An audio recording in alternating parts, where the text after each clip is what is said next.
Hi, I'm Janine, a former case manager. And I'm Truck, a former social worker. We are currently psychiatric nurses, but we remember what it's like to work in community mental health without a background in neurobiology or pharmacology. Our goal is to help case managers and social workers better understand what their clients are experiencing so that they feel competent and confident and that they can meet the needs of their community mental health clients. The module discusses the neurobiology and treatment of attention deficit hyperactivity disorder, or ADHD for short. Before we begin, we believe that you'll have the best learning experience by downloading the guided note sheet while following along with this presentation. The link to download this is just below. Now, just as a refresher, according to the DSM-4, there are 3 primary clusters of symptoms associated with ADHD, and these are inattentiveness, impulsiveness, and hyperactivity. A patient may meet criteria for this disorder if they present with either inattentiveness or impulsivity and hyperactivity, or all 3. Before we begin, we'd just like to acknowledge that ADHD is a complex disorder, and what we know about its neurobiology at this point at best remains hypothetical. Our knowledge is still constantly evolving. What was once thought as a disorder of attention in childhood is no longer just about attention, nor is it only diagnosed in childhood. There are many thoughts and opinions out there around what ADHD really is, how it should be treated, or if it's really something that should be treated at all. With that being said, though, as far as the field of psychiatry is concerned, we do have sufficient data that points to the etiology or causes of ADHD as having a strong genetic component. For example, we know that if a parent has ADHD, there's a 50% chance that their child may also have it. And if the child happens to have ADHD, his siblings are 5 to 7 times more likely to have it as well.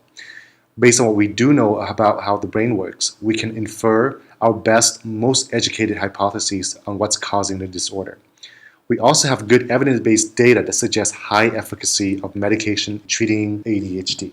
In terms of the neurobiology, it might be easier for us to talk about the areas of the brain hypothesized to be associated with these ADHD symptoms, as well as the neurotransmitters that are in play, which, by the way, are norepinephrine and dopamine. We need to talk first about the prefrontal cortex because we believe that all 3 clusters of symptoms revolve around dysfunction in this area of the brain. The prefrontal cortex is located at the front of your brain, directly behind your forehead. Together with its substructures, it's basically the area that's responsible for whatever makes us humans human. If you can recall the case of Phineas Gage in your Psych 101 class, if anything were to happen to this executive area of the brain, a person might suffer severe personality changes, problems with their memory, social inhibitions, intelligence, and attention. Not surprisingly, the PFC is implicated in many other cognitive disorders as well, including autism, bipolar, depression, schizophrenia, and substance abuse.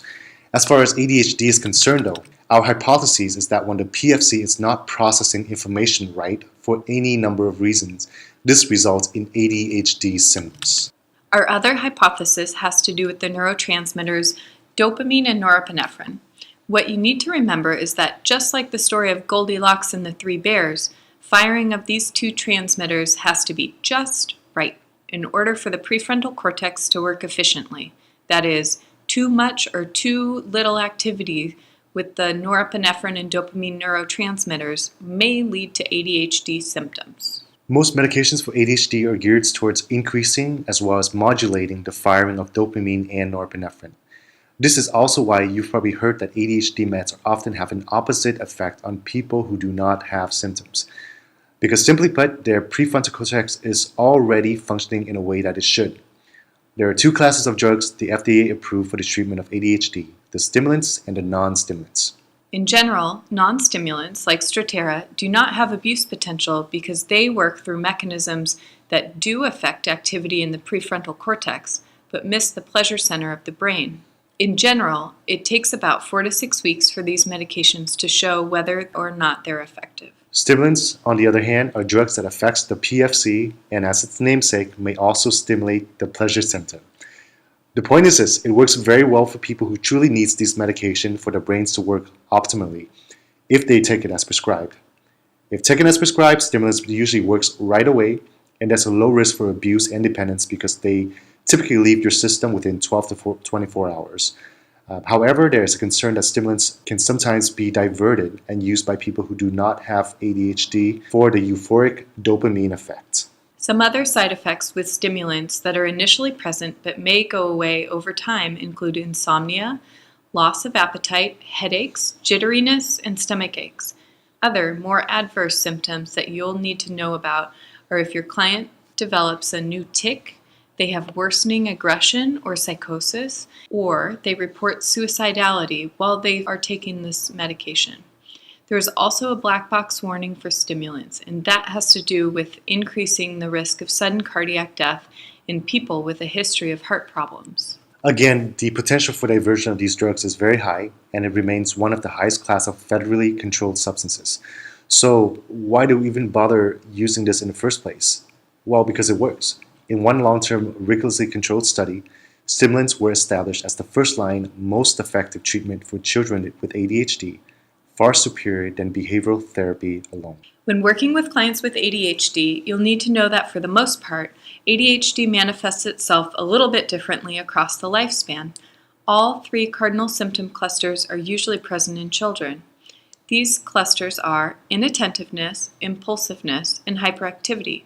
On the other hand, your adult client may only exhibit inattentiveness, as they've learned how to compensate so well over the years that the hyperactivity becomes internalized, and it may present as your run-of-the-mill generalized anxiety.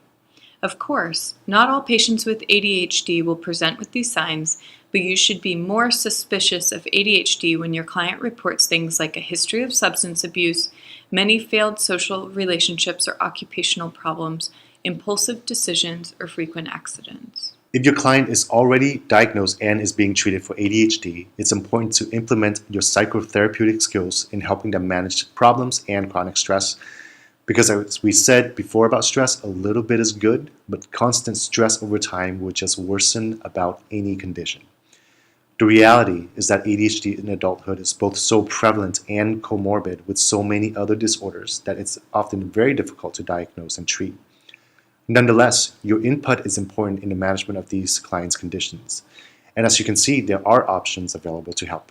Thank you for watching our module on ADHD created as part of a Masters of Nursing scholarly project through Seattle University. Please check out our other modules on anxiety, bipolar disorder, depression, and psychosis and schizophrenia. Thank you.